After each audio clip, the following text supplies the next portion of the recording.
Hello, Jim Dunleavy with the Daily Racing Form at Oaklawn Park on Friday, Apple Blossom Day, Fantasy Day.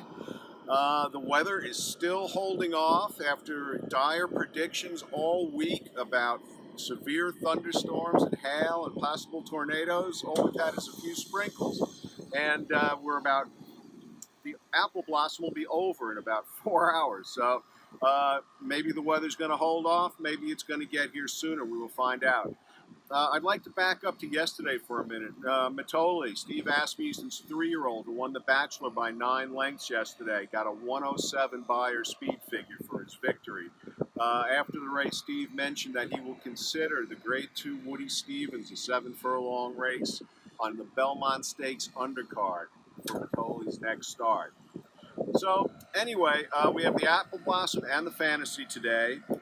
Right now, Farrell is still in. Trainer Wayne Catalano said he would scratch her if the track condition were off or wet. But right now, we have a fast, harrow track, and she's still in.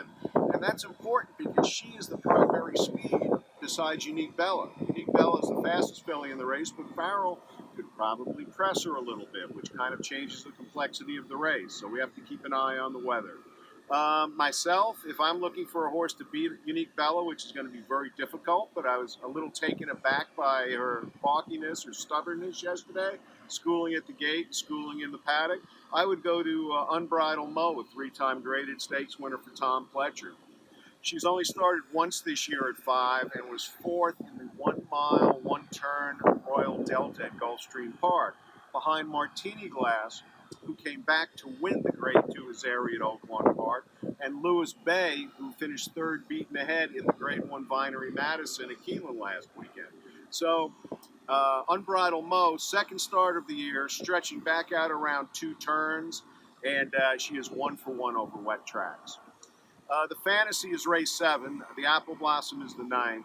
The Fantasy is a good matchup, a rematch of Amy's Challenge and Cosmic Burst. Cosmic Burst ran Amy's Challenge down on the Grade 3 Honeybee after Amy's Challenge opened up like an 8-length lead. They come back today. Significant jockey change on Amy's Challenge for trainer Mac Robinson. Mike Smith gets the mount off Jareth Loveberry. So maybe Mike will not open up 7 lengths and ration her speed out to get the mile on the 16th. The favorite's likely to be Wonder Godot for trainer Mark Cassey, shipping down from Keeneland. It was kind of a last-minute call to put her in this race, though, and I'm a bit hesitant. You know, these other 2 fillies are local. They've been training here all year, and now Wonder Godot is shipping in to run, and maybe she just lays over them. Maybe she doesn't. I think Cosmic Burst and Amy's Challenge are 2 pretty good fillies in their own right.